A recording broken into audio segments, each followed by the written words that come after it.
Hello and welcome to the Analyst by Vajiram and Ravi, where we turn today's current affairs into clear, exam-ready insights for UPSC.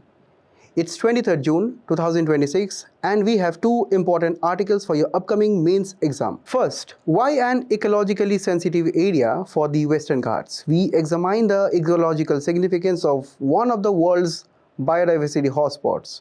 Second, India's digital sovereignty challenges. We will understand the growing concerns around data governance, digital infrastructure, platform dependence, cybersecurity, and technological self-reliance in an increasingly interconnected world.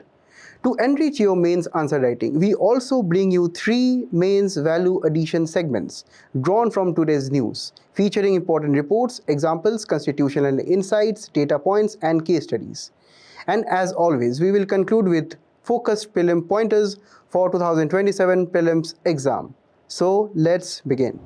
So after almost 13 years since there have been demands to demarcate the entire Western Ghats area as an ecologically sensitive area, finally there are some states in the country which are trying to do the same. So in this article here in the Indian Express, we are going to discuss from very basics as to how we have to understand the importance, mainly the ecological importance of the Western Ghats, and finally touching upon all the GS papers, particularly for your mains examination, because mains is upcoming soon, and that is where we have to be very specific about such issues which appear in the newspaper.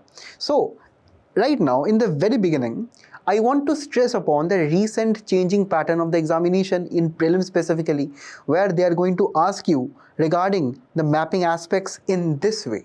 If you can read all the statements, we are here going to understand so many mountain ranges and hills and how they are actually arranged around the Western Ghats. So this is a very insightful question. If you know the answer, please let me know in the comments. Let's do the same with this 2008 question also. Now, when we talk about the main topic here, we have to understand why the Western Ghats are so important for us.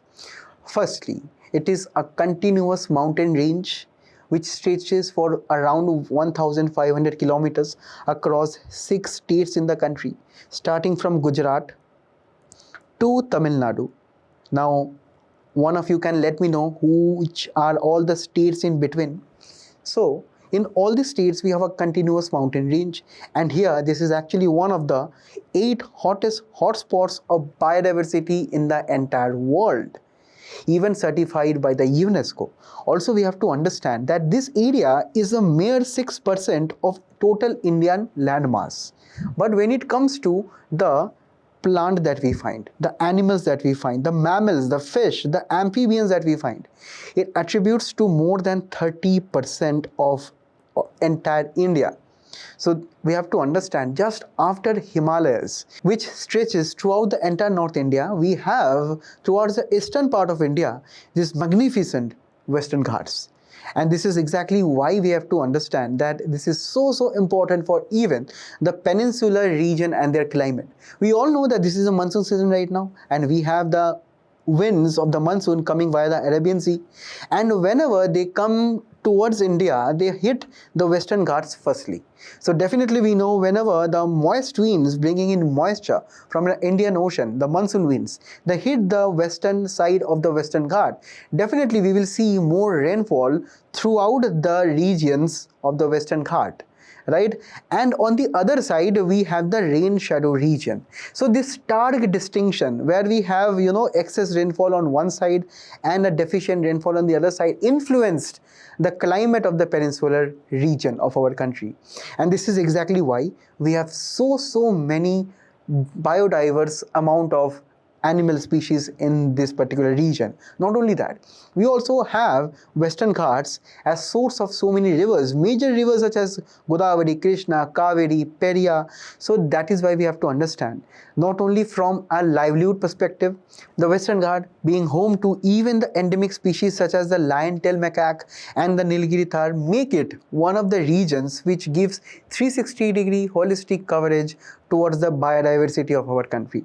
Now in the comments again, can anyone let me know what are the IUCN status of these two species which are actually found only in the Western Ghats? Also, if you can look at our deer lion-tailed macaque, he is holding a 7-Up bottle sitting on a scooty, right? So that is where we have to also understand the fact that going forward, when Indian civilization became more and more developed, we started encroaching into the forests, into the mountains of the Ghats, and thereupon we had more agricultural fields, we had more mining activities, we started clearing the forest for residential purposes, for tourism purposes, and that is where we started encroaching upon the mountains. And that is when we also have this kind of aspects wherein the wildlife come in contact with the human habitats, and there we have wildlife animal crisis.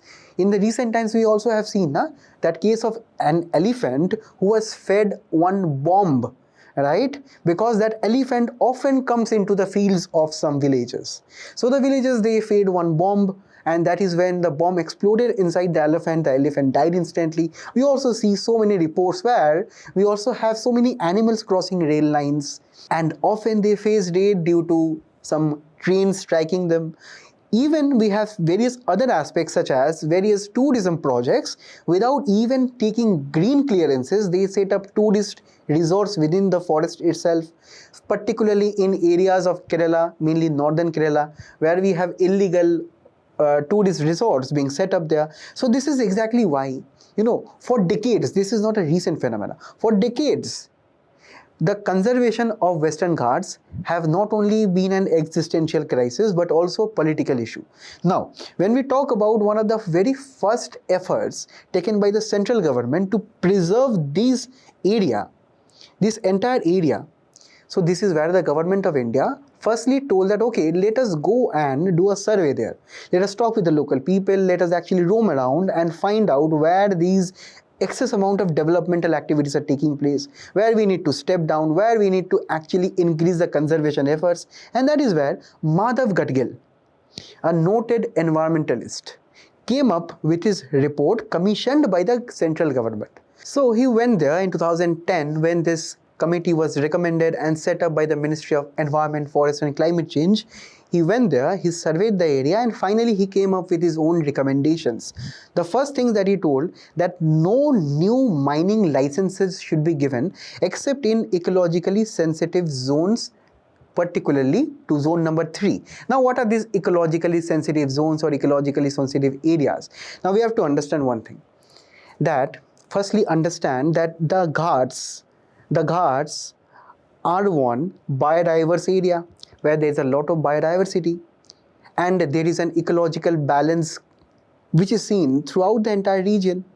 So if we do all this kind of ecologically exploitative activities such as tourism resorts, agriculture and various other things which actually encroach upon the wildlife, so definitely going forward we will soon be losing the wildlife assets of the Ghats. And overall, it is one cascading and domino effect. So whenever we do some ecological destruction, it is not only limited to that aspect, it has a negative domino effect throughout the entire ecosystem. So possibly if we go on exploiting the Ghats, definitely in the near future, the various other communities such as the tribal communities, even the local cities, and even most importantly the rivers which have their sources there, can be contaminated, can be polluted, and also if the forests actually decline, the rainfall and everything can also go down. So we have a larger than life implication if the forests are being degraded intensively. So that is why the Gadgil committee recommended that there should be 3 zones. 3 zones according to the strictness of environmental protection. For example, in zone number 3, here we will be having a transition zone where maybe we will have a village or an urban area and some areas which are very close to the forests. So these will be the areas where we will be regulating our activities. We will be doing those activities, the human activities, the day-to-day economic activities, but we will be controlling them. So government or the state government will be controlling and regulating the activities there. Now go on to the zone number 2 where we have a little more strictness, more strict regulation. So maybe people cannot freely roam and go there easily. And finally the zone 1, the highest priority, right, where only organic farming is allowed, nothing else is allowed. So you can understand, for example, activities like mining, quarrying, even very big hydropower projects, tidal projects should be regulated, should be adhering to proper environment impact assessment. Environment impact assessments are detailed studies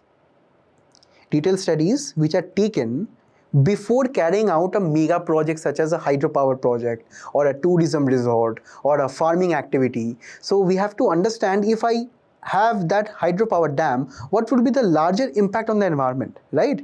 So these were the recommendation, guys. These were not the decisions which were taken. These were the recommendations that the Gadgil committee gave us, that okay, we can do these kind of things. Apart from that, Gadgil also observed that since this is one issue which is concerning 6 major states in the country, so the 6 states cannot always have a uniform governance of the Ghats, right? So that is why not we have one Western Ghats Ecological Authority, which can be a statutory body or a legal body under the Environmental Protection Act of 1986. So therein, if there is a body, it will be trying to regulate all the activities, right? So he also recommended that. He also told that at the end of the day, whatever decisions are taken should be taken at the Gram Sabha level, because decisions can be made at the state level, at the district level, no issues. But at the end of the day, implementation has to be done at the local level, where we have the local habitants of the forests, the tribal people of the forest, who better know how to protect the Ghats, right? So this is where he told that okay, let us give most of the power to the Gram Sabha. And in this case, we have so many acts in the country. We also have the 5th schedule area, the 6th schedule areas. We also have the PESA Act. We also have the Forest Rights Act, where we have seen how the Gram Sabha is a very, very important authority there. So why not, for the protection of the Ghats, we give the Gram Sabha more amount of powers to grant various permissions for mining or not, for quarrying, for any kind of other activities in the area. So these were all the proposed activities, plus no genetically modified crops, no special economic zones, right?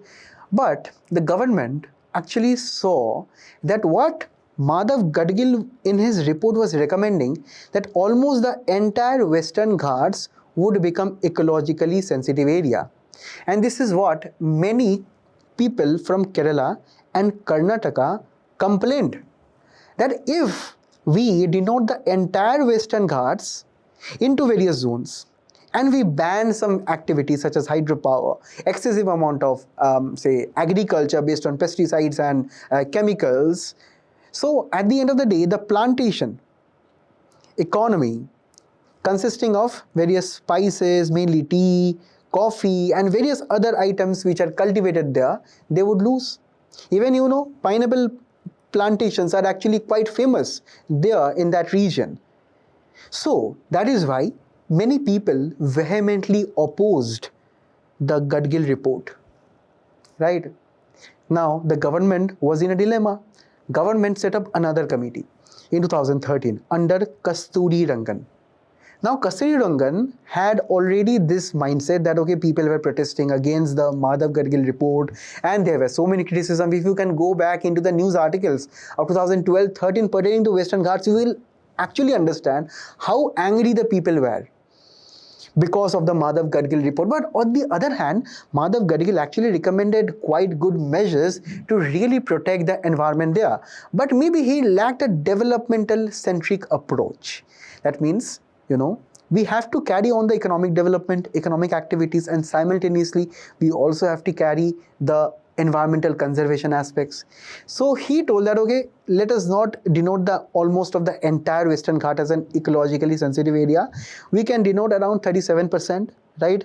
We can only have 2 kind of categories instead of zoning. We can have categories such as cultural versus natural, right? So where we will be trying to preserve according to the specific village level realities there, right? Also, with reference to hydropower, it was allowed with clearances. Governance, no such body was recommended here. Decision making was based more on data, where maybe the state government plus the central government would have more say, not the Gram Sabha, right? So in both of the cases, it was not actually fully in letter and principle accepted. I mean, Madhav Gadgil report was not actually accepted, it was rejected kind of. But when we talk about a Kasturi Rangan report, it was in principle accepted because, neither the state governments nor the central government, the Minister of Environment, told officially that we will be, following this Kasturi Rangan report. But in principle, in various activities of the government, we have seen how maybe the government is moving close to the Kasturi Rangan committee recommendations. Now, when we talk about the various activities here, what are all the activities that we are talking? What needs to be protected, what needs to be regulated? So firstly, the activities which are generally prohibited and which should be prohibited for the Western Ghats preservation, firstly would be mining, quarrying, sand mining, because these all activities, if you can understand, these are extremely harmful for the environment. Also, do not forget that Western Ghats are sources of major rivers. The rivers itself, are actually sources of contentions between the state government themselves. Sometimes due to water sharing issues, the state government come into conflict with each other.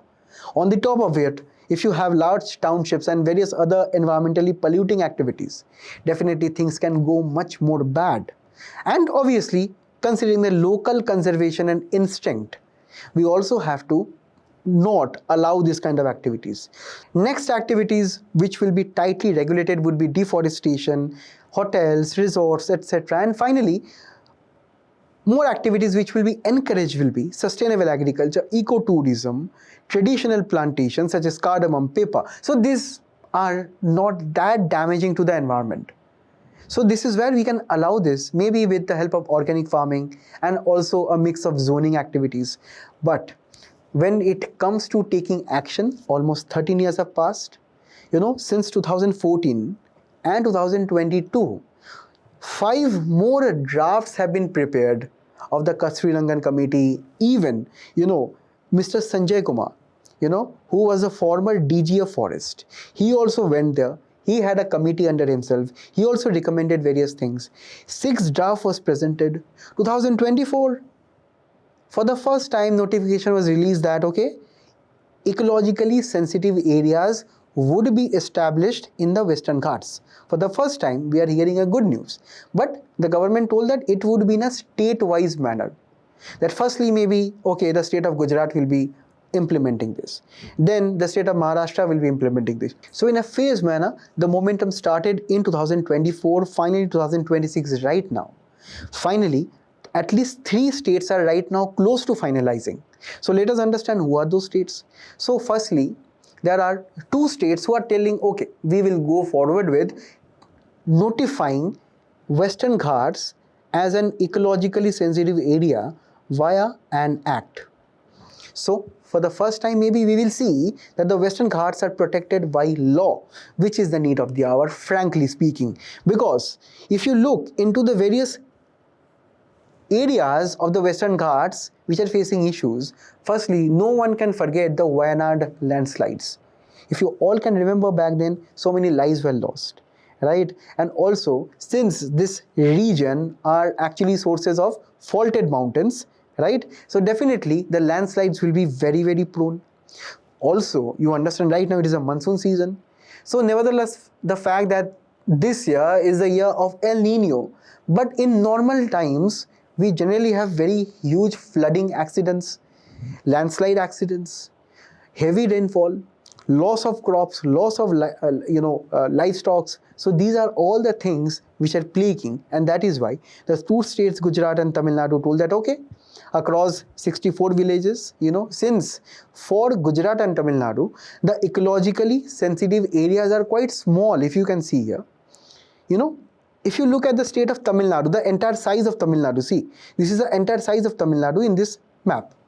This is the entire size of Gujarat in this map. So just look into how less fraction of area that we have under, the Western Ghats, right? Now, they are happy that, the shares are less. The land area under the Western Ghats are actually quite less, so they can actually go and protect them. But on the other hand, Maharashtra and Goa are telling that, they are having actually significant amount of areas under Western Ghat. Now, what will happen to all the business projects there, mining projects there, and the various other economic interests? So it will be affected, right? So they are negotiating right now. They are negotiating with each other with the center, with the local communities as to what areas should be declared as ecologically sensitive areas, right? And finally, the two states which in the very beginning had issues, that is Kerala and Karnataka, are having, if you see here, are having one of the highest areas under ecologically sensitive areas, right? So naturally they have the highest burden of ecologically sensitive areas. And remember, still now, ecologically sensitive areas, if we try to denote them, we will have little amount of economic activities, right? The focus should be more on environmental conservation. So that is where we have to understand we need a balanced approach. So why not learn from Panchgaon? Panchgaon is a village in Maharashtra. So where this village is also famously known as the millionaire village, because based on the bamboo sales and the tourism and the various other forest products that the local tribal population and the local habitants, they have achieved by actually, exploiting the forest, but in a sustainable way of the Western Ghats. So they have transformed their village. And here the Gram Sabha also had a very, very important role to play. So that is exactly why, going forward, if we want a healthy Western Ghat, we have to firstly negotiate a funding mechanism with the state government, and also finally the funding should be coming from the center. This was also recommended by the Gadgil committee report, also by the Kasturi Rangan committee report, and various other independent climate activists. They have actually told the center to give money to the states so that the states actually willingly can protect the Ghats. Also, we need a better technology to survey the areas, because time and again we see fires, which were actually ignited to clear the forest. So that even right now, the old way of slash and burn cultivation sometimes are carried out. They can be regulated to some extent, but at the end of the day, since we have climate change right now and more drier conditions, such forest fires can spread very soon.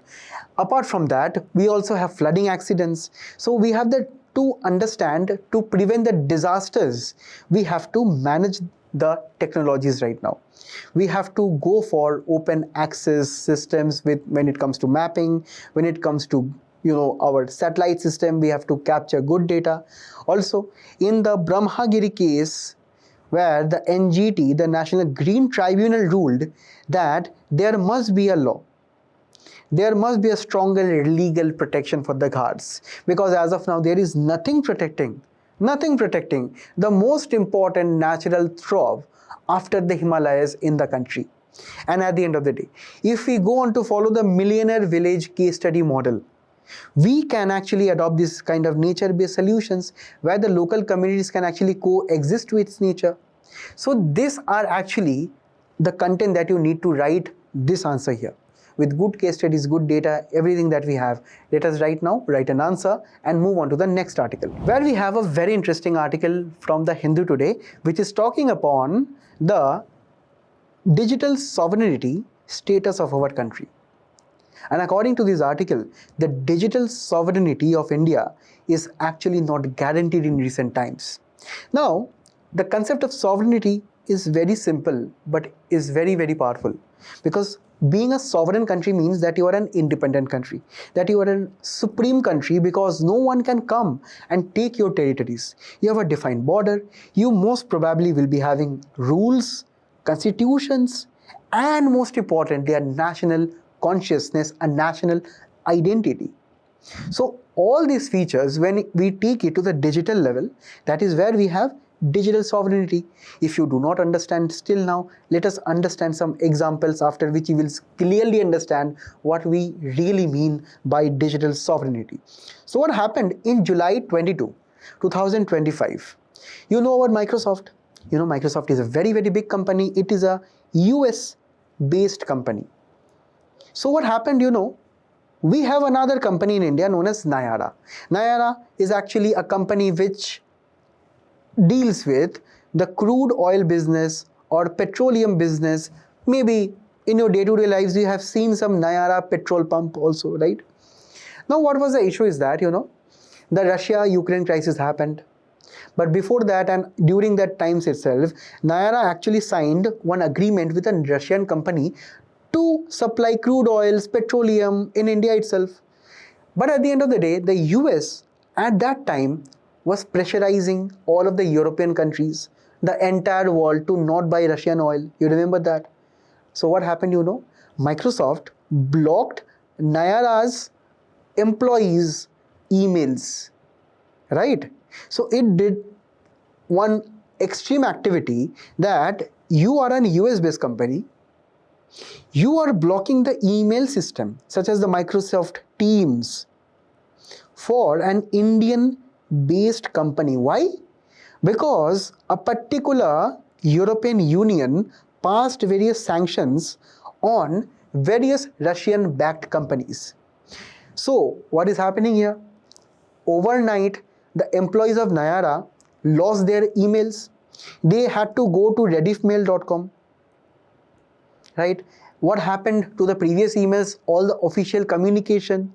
Because for a company to run smoothly, you right now need digital infrastructure such as email or electronic messaging systems, right? So you know guys, after that Microsoft actually faced a lot of backlash, not only in India, but if you can look at this Reuters article, it was an international backlash, and that is why, you know, Nayara Energy's communications was restored back. And even this case went up to the Delhi High Court, which soon saw that okay, Microsoft has rolled back the policy. So this was one incident. Second incident took place this year in the states of Punjab, Haryana, Rajasthan, Jammu and Kashmir, which has one common thing, is that all of these states share border with Pakistan, and also on a daily basis see a lot of traffic via drones, via spies, via illegal drug activities. So all of these things happen in this region. But recently something happened which actually was waiting to happen for a long period of time. Because according to various news articles, it was reported that Pakistan used Chinese CCTV to spy on Indian military sites across all these states. Now you know guys, approximately almost I can tell all of the CCTV cameras in the country are actually of Chinese origin. And you know, China in 2017-18 passed a law in the name of national security. They passed a law which directed all the Chinese companies to share data with the Chinese government authorities. So you get the connection here. So in India, supposedly we have CCTV cameras, which is say from Hikvision or various other Chinese companies. So they are installed where? On our military sites. And China has a law which tells that all the private Chinese companies have to share data with the Chinese government. So you can already understand the data is going directly where? Data is going to the intel sources of Pakistan and China, which recently Punjab police busted because solar powered CCTV cameras were used, right? And that is why India was considering to ban these Chinese internet connected CCTV cameras from April 2026. So in these two cases, don't we understand that right now the traditional definitions of sovereignty needs to be expanded? Because right now we are not only focusing on physical borders, because physical borders we have with China, we have with Pakistan, they are well maintained. Sometimes there are issues, but we try to cover them using satellites, using good amount of defense systems. That is well sorted out as of now. But what is not sorted out is an instance where a US company is blocking your petroleum based company in India, so directly impacting our energy security. Second, such spy agencies are using Chinese cameras. So that means with more digitization, we have our critical systems at risk, mainly at the borders or mainly even within the country itself. So that is exactly why we have to define digital sovereignty right now. So digital sovereignty is a nation's ability to control its own digital infrastructure, data, and technology stack. Technology stack is actually nothing but the entire architecture. For example, imagine UPI. UPI is a technological stack where we have our personal data, we have PIN, we have bank accounts, we have a complex layer of technology there. So in India, we have these layers, right, of various technologies. So we have to protect them. We have to protect our infrastructure and finally our personal data without being subject to unilateral foreign interference. Where was the foreign interference here? Firstly, the EU sanction. Because the EU sanctioned some Russian-backed company, Microsoft is also doing the same, because at the end of the day, Microsoft is a private company. It has to listen to its own profiteering agencies because Microsoft has to have a very good relation with the government of US. Right? So this is exactly what is happening right now. Since we are living in a digital world where the digital world is not only limited to our smartphones and everything, it is way beyond that. The data that we are generating are easily being shared abroad. And this is exactly why we have to have control over everything that is Indian in nature. Also, one more fact. Kargil, 1999. We won the war. That's a good thing. We proved that post-nuclear India, we are still restrained. We are still in control. But at the end of the day, what happened? During the war, when the war was going on, now the war was not finished yet. When the war was going on, India sought help of US. Why? Because back then, we did not have our own GPS. The army, the air force, everyone would need good GPS systems to track the enemy targets. US did what US denied us. Back then, US told that no, we cannot give you. It cited various other technological and various other excuses that they can give. So what we did, we relied on our own second-hand and various third-hand models of the GPS systems, which did not come used to us. So it gave us a very, very big lesson that if such wars were to take place again, what would we do? We would launch the NAVIC. NAVIC, it is our own Indian GPS. If you see, NAVIC is also known as IRNSS, right? This is where we have satellites as constellation in the space, right? We have approximately more than 5 satellites in the space, which will be giving us a good area where we can scan the entire region in this particular respect, right? So this is our own Indian technology in the space. We can use it anytime at our will. So this is one example of how India has strengthened its digital sovereignty so that in times of need, we do not have to go to the US. Right? But at the end of the day, if for example, we are using someone else's technology in our fighter jets, what risk it can pose? Firstly, the OEM or the original equipment or original enterprise manufacturer. For example, we all use Windows XP, Windows 7, Windows 10, Windows 11, right? So what happens there? We have the operating system, the OS that we have, even the Mac OS that we have. But who is the OEM? For Windows, the OEM is Microsoft. For iOS, the OEM is Apple. And they are seated in the Silicon Valley in the US. And they can change in any updates. They can push in updates. They can slow down your phone. They can, change various features in your phone. They can add and subtract various features. Now, imagine the same thing happening with your missiles. The same thing happening with your Rafale jets. The same thing happening with any of the other tanks that we have. Right? And that is exactly why we need Atmanirbharta. This is not a tag that the government of India is spreading all of the time for electoral gains. This is national security when it comes to the matter. Because these are serious cases, guys. This thing happened in the Kargil war. And also in the Operation Sindhu, if you have seen, most of the technologies that we have relied upon was not entirely Indian. It was not entirely indigenous. We still have good relations with some countries. They have given us fighter jets. We have developed various fighter jets with them. We have paid them good money also. But at the end of the day, all of the technologies are not fully ours till we own the hardware and the software of our fighter jets, missiles, radar, algorithms, even artificial intelligence. Right? We need to have our own military large language models. Recently, I've seen how the conflict between Iran and US and Israel took place even with ChatGPT and Anthropic, right? So these are the new realities that we have to keep in mind. Because when it comes to the new realities, the other countries have progressed. Other countries, for example, US, they have their technology, they have their military, they have money. They also have a law that is known as Cloud Act. What is the Cloud Act? It compels the US tech companies to hand over data to the US authorities regardless of where the data is physically stored. Just understand this. China, I told you, right? 2017 National Intelligence Law requires all Chinese companies, citizens to assess state intelligence, even when operating abroad. So the CCTV camera data can easily be accessed, and definitely they have accessed our data. They have looked into our borders where the CCTV cameras are Chinese in origin. Also, the EU regulations can compel global companies with EU operations to cut services to sanction entities. This is what happened with the Nayara oil. So, aren't all we getting a pattern here? This pattern is nothing but all of these countries projecting their power.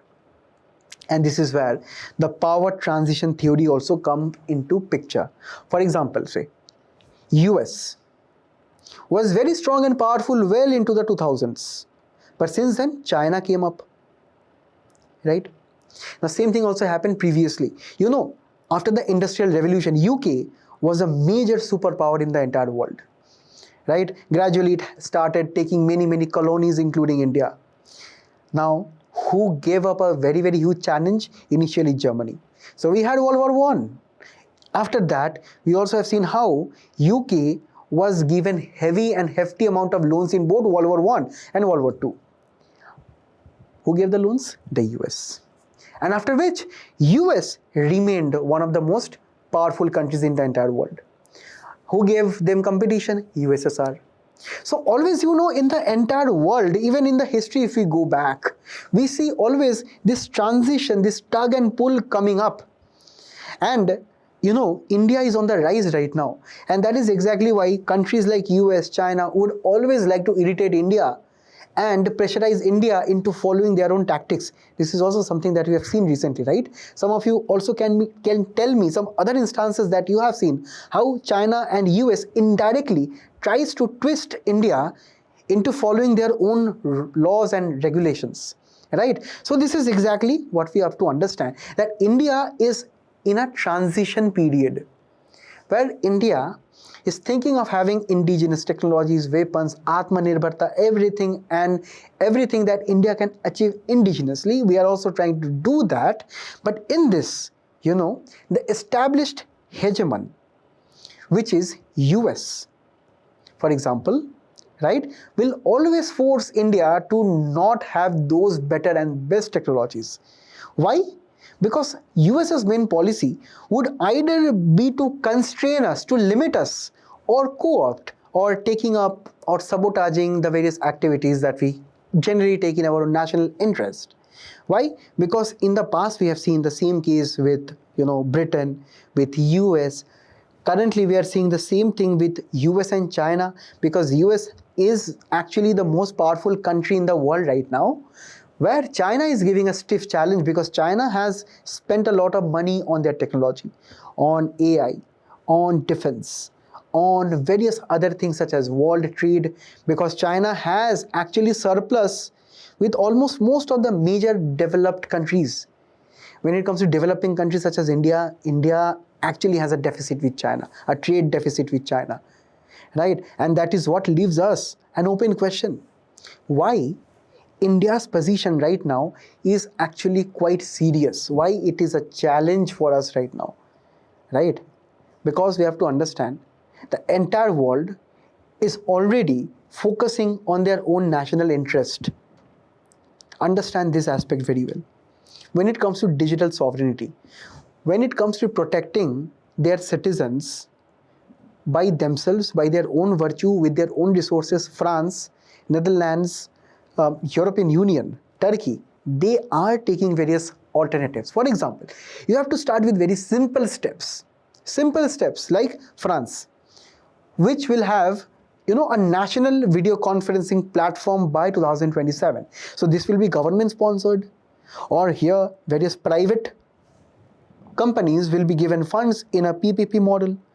But at the end of the day, France will have their own sovereign video conferencing platform, because video conferencing at the end of the day will be taking place between whom? Between the CEOs, between the employees, between even the government officials. So maybe national data, national secrets can also be leaked. So that is where we need maybe secure softwares, right? Also on the other hand, Netherlands, Germany, so they are having alternatives to their own aspects of Word, Excel. European Union, for example, have their own cloud architecture, IT architecture, right? And Turkey is also trying to actively reduce the reliance on various foreign technology. Because on the other hand, what USA is doing? USA is actually following a set of policies which are trying to constrain or limit various other countries. They're having export controls on semiconductors. Even the Biden administration back then. So they try to restrict various export and mainly GPUs to China, right? So this is the world that we are living in right now, right? So let us understand what India is also doing. India has been doing various things. For example, firstly, we have seen during the Kargil war, we have learnt one important lesson. So right now we are developing NAVIC. But the thing is that NAVIC has various satellites in constellation. But some of the satellites are always in repair. So we have to spend money to boost that. Also, recently if you have seen, 16.68 lakh government email accounts have been migrated to a private Indian company known as Zoho, which is a very successful company and a reliable one from South India. Also, we have UPI and RuPay, which are successfully implemented models in India itself. We are using no foreign technology here. We have all the technologies of UPI and RuPay within the country itself. In fact, RuPay card has been designed as an alternative to Master and the Visa card. So, on the other hand, India is also having facilities when it comes to semiconductor, because going forward, critical minerals, rare earth elements, and most importantly, chips. Not your potato or Lay's chips. These are the semiconductor chips which are used in your laptop that you are watching me on, or your smartphone. So these are all the things which will dominate in the future. So we are taking steps to bring chip manufacturing in the country, where Micron has been the leader. We are also part of the Pax Silica. You can tell me the members of the Pax Silica. Also, India AI mission, where we are trying to build a GPU ecosystem so that we have more access to best technologies in the AI systems. Now, when it comes to, for example, one more important aspect, defense manufacturing. We have to understand, so far, we do not have 100% fully indigenously manufactured private jet in the country.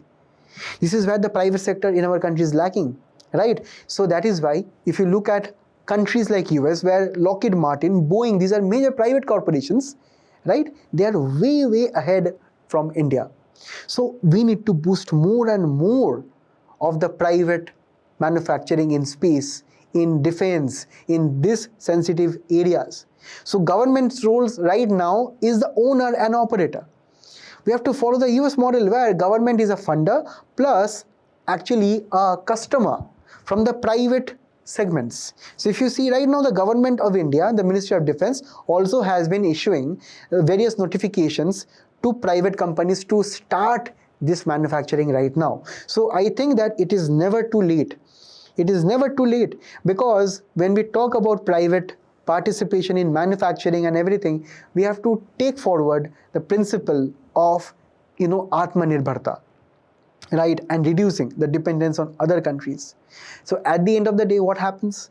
Sovereignty comes through interdependence, right? Not isolation. So whatever we have been speaking so far, I have been against those kind of, software manufacturing companies and various other companies who unilaterally give some services to us. We do not contribute too much of the services, but there is one exception that we should follow in all of the models that we should do for strengthening India's digital sovereignty.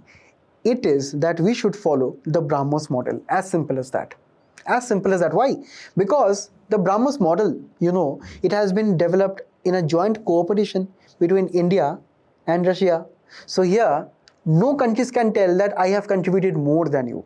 So it is kind of an equal kind of a contribution, right? So this is where India can showcase such cooperation in other areas also, mainly in the digital infra aspect. When it comes to CCTV cameras, when it comes to various other softwares, why not we develop with other countries in a partnership, just like we developed the BrahMos, which is actually one of the most successful missiles in the entire world. When we talk about the amount of technology that is actually present within it, right? So that is where we can actually follow such models. And at the end of the day, we need one last thing to do, is that we have to spend more on our research and development. Research and development in India is an abysmal amount at 0.74% of the GDP, where the global average is 2.07%, where countries like South Korea is almost at 5%, Israel is more than 5%, 5.6%. Imagine a country so small as Israel having more research and developmental contributions. So this is exactly what we have to keep in mind going forward. And here there is a question as always. Now we will be moving on to the men's value addition. The first is on a personality in news, that is Alan Greenspan. Alan Greenspan had been the chairman of the US Fed, and he had been during very important times. Now, why we are discussing this as a value addition? Because perhaps you are writing one essay on leadership, how leaders take important decisions, and sometimes some leaders can actually fail. Also, we can discuss some answers, or we can write some answers in means, right, where we are talking about the past economic disasters which took place. So this is exactly where his name comes up. So he is actually known as being that chairman of the US Fed who was very liberal with money supply. So his policy is generally known as asymmetric intervention, where to boost the economy, the main principle that he follows is reducing the interest rate, so that most of the investments would actually flow into the US. Because if the US Fed reduces the interest rate, then definitely most of the investments would come into the US, right? And that is why most of the people can take easy loans also. And that is exactly what took place since 2000s, early 2000s to recent times, right? I mean, till 2006, when he was actually the last chairperson in his tenure, right? So what he did, he followed one easy money policy where he kept the interest rates quite low. So people actually took a lot of loans. People took a lot of loans to buy homes and various other activities. Banks also took loans to invest in various activities. But at the end of the day, this economic activity of taking loans at cheap interest rates would result in the 2007-8 global financial crisis. So if you're writing an answer related to such topics, we can actually quote such content. Now, the next value addition is regarding this article, where UAE is interested in buying our air defense units and missiles, right?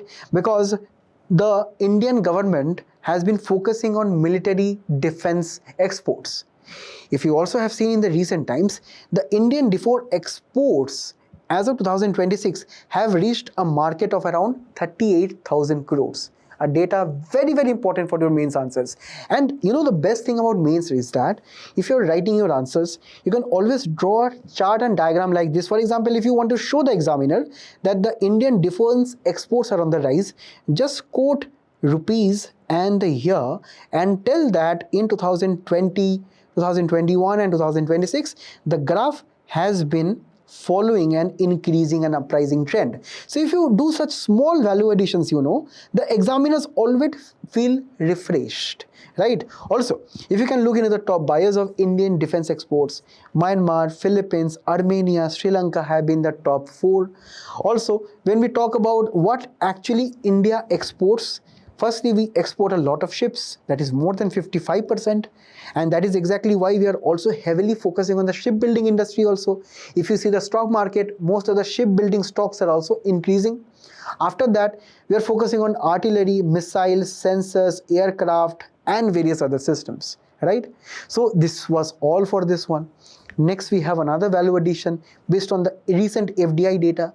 You know, in the recent times, investments were going out of the country due to this West Asian crisis. But as of now, what we see, that the gross FDI inflows have reached around $15 billion. And mainly, more than 75% of the inflows which took place in around the last few months have come from Japan, Singapore, and Mauritius.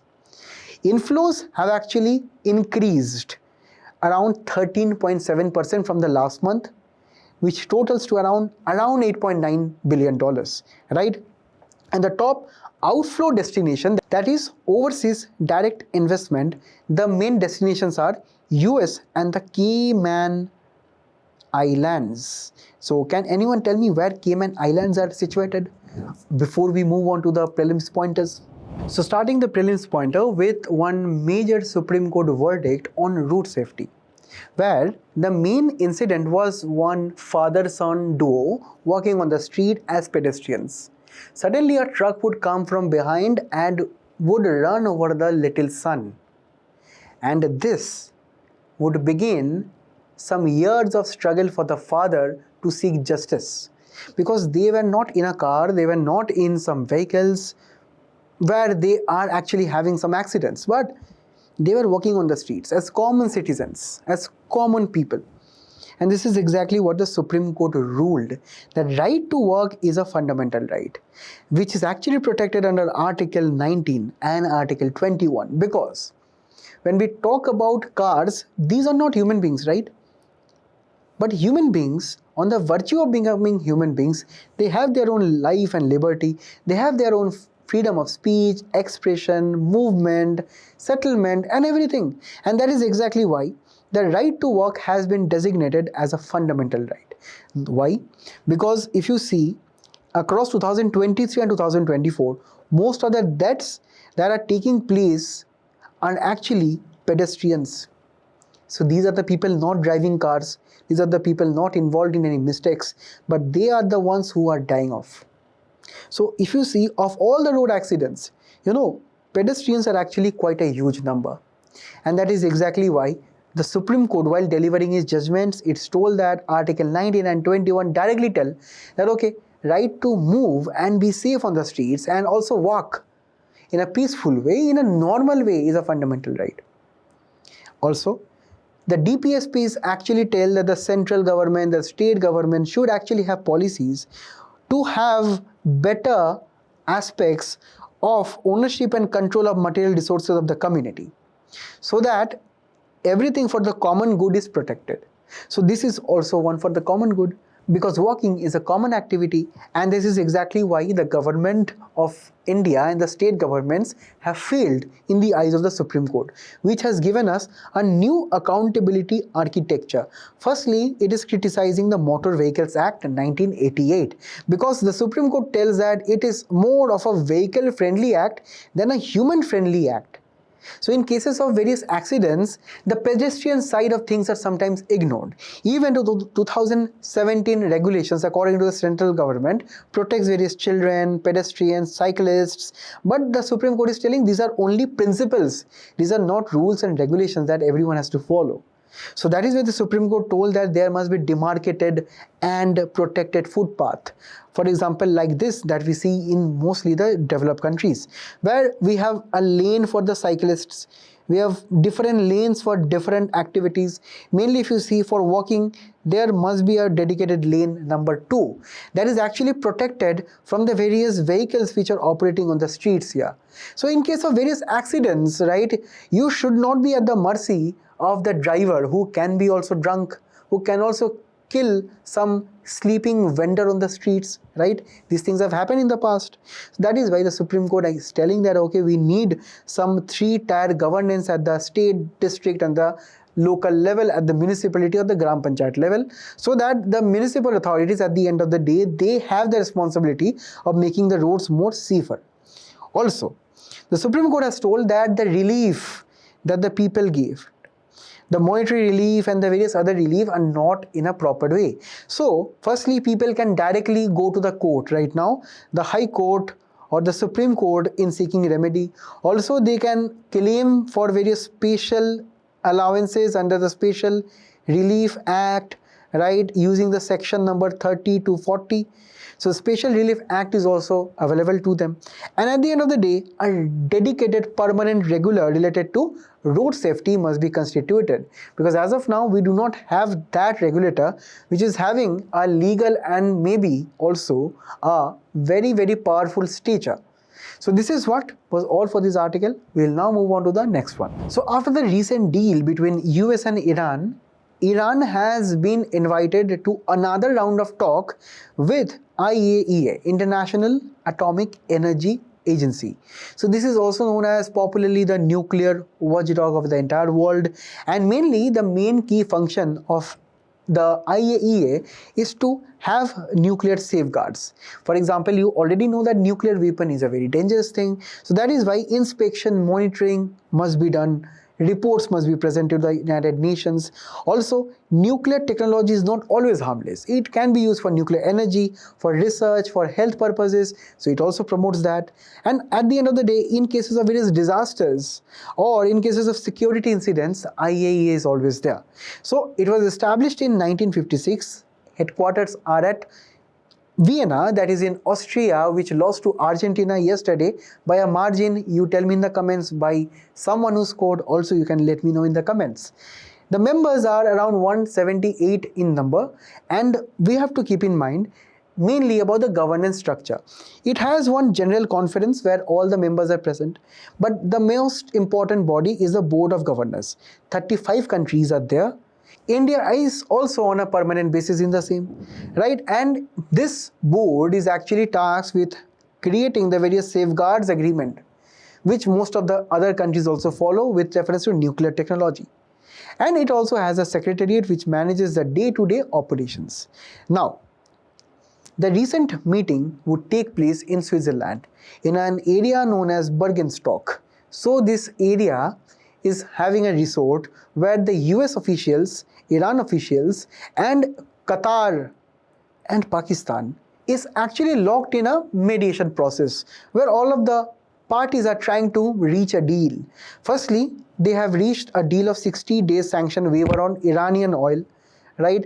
A phased release of the frozen assets, which we also covered these things in the previous Analyst, and immediate return of the IAEA inspectors. This is important. Why? Because before February 28, Iran actually was discussing about bringing IAEA in Iran and the inspectors in Iran, talking about how is enrichment can be phased out gradually, right? Because according to reports, Iran reached 60% nuclear enrichment or uranium enrichment, which was weapons grade if they reach more than 90%, right? And that is exactly why this crisis took place maybe. And right now, it is trying to get resolved. So in your prelims, there can be various traps. So the UPSC can ask you that, is this a permanent and legally binding multilateral treaty or not? No, it is not. It is not. Given the nature of the conflict, this kind of agreements can never be binding and also permanent.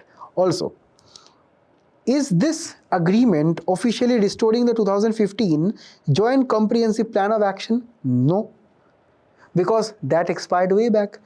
You know, Mr. Trump left it, right? So it is no more there, because if you remember, it is an executive order. It was not passed by the US Senate, right? So let me know if you want articles like this, prelims traps like this in the other articles also, so that you can actually understand how to get into 2026 prelims mode. Because they ask questions which are mostly analytical in nature, and this is how we have to focus on analysis part. Now, also on the prelims part, when we talk about India, now India has their civilian nuclear reactors under IAEA inspection. So time and again, IAEA can come to India and they can have inspections there. But when it comes to military and the various other nuclear reactors, we actually maintain a policy of minimum credible nuclear deterrent. That is, for example, to prevent other nuclear attacks from the neighborhoods such as China and Pakistan, which are nuclear capable countries. We have a minimum stock of nuclear weapons to respond to them, right? Also, India has been progressing in the nuclear arena well ahead because of the Shanti Act. We also have the GCNEP, India's global nuclear energy hub, which was set up at Haryana. So this is actually quite a very big deal. Now, there also have been so many questions in 2018 and 2020 and also in the recent years related to nuclear technology and IAEA safeguards. Let me know what is the answer in the comments below. The next one is actually some recent highlights from the Bengal budget. We are not going to focus on the various other aspects, but we are going to talk about one very, very important central government scheme which will be implemented in Bengal, particularly in Kolkata, because Kolkata is set to get their second airport. And the second airport and the location, those are maybe not that important, but what is important is what this scheme is all about, because this is pertaining to infrastructure and inclusive growth of the country, because it is actually talking about making air travel more affordable. The very name of this scheme is that Ure Desh Ka Aam Nagrik, which was launched in 2017 with an ambition of increasing air passengers to 4 crore by 2026. Introduce 1,000 new routes, 100 new airports. So the idea is actually quite simple, that we are making the affordable air travel more reachable to the masses, right? Because as of 2017 level, back then 65% of the air connectivity and 61% of the traffic was focused only in the 6 metro cities. So therein, the government of India thought that, okay, we have so many land in the country, we have so many places where we had old airports. We also have military airports. We have areas where we can install helipads, right? We can install various aerodromes. So this is the all kind of architecture and infrastructure that the government has been thinking of developing with the public sector. So this will be a market-based regional connectivity scheme. This means that those private companies who are interested, they can get in touch with the government to take these vacant airports, old airports, military airports, helipads, some land they can also buy in partnership with the government to actually spread the area under airports in the country so that more air connectivity can be unlocked. Right? So as of now, if you can see, most of the airports that we have is actually concentrated in the north and west part of the country. Talk about mainly maybe in the northeast area, there is a lack of airport, guys. Even in East India, lack of big airports are there. So that is why we are coming up with more amount of projects of airports. So initially in 2017, the main target was to make the fares less expensive. So there was a cap of around 2,500 rupees per 500 kilometers for 1 hour journey, and if it is helicopter, it is around half an hour journey. So, but at the end of the day, in 2023, this capping is no more there, right? Because we have actually removed the distance limits, right? So the capping is actually based on a very multi-aircraft level, which is not important for our exams to memorize. But what is important is how the funding is done. The funding is done in a VGP model or viable gap funding, where the government understands, okay, that airport is a very costly affair. Private companies maybe will not have a lot of money to invest fully in airport development. So that what happens, government will say, okay, I can give some money, I will be giving some money, and rest of the money you can give. So this will be initial starting capital which government can give. On the other hand, government can also help with airport fee waiver. The state governments, on the other hand, they can provide security services, electricity, firefighting, VAT on aviation turbine fuel, because this also has been in the news. And at the end of the day, we also have the new version of the scheme, that is modified Udan 2026 to 36 scheme. It is almost total at around 30,000 crore, where we are actually having a challenge mode, where the state governments are actually presenting a challenge in kind of an open auction and open tender format, where the private companies will be coming and bidding, and attractive bids will be getting the airport, where the main target is having 100 airports, 200 modern helipads, and having more than 440 aerodromes, and finally viable gap funding of more than 10,000 crores. In here, we are also trying to indigenously deliver and manufacture HAL Dhruv and HAL Dornier. So these are indigenously manufactured aircrafts, very important for your prelims. So this was all for this one. We'll be moving on to the final article of the day, where we are going to understand why the core sector in the last month has actually slowed down. Firstly, let us understand the basics. We have the index of 8 core industries. This is published by the DPIIT and is having a base year of 2011 and 12.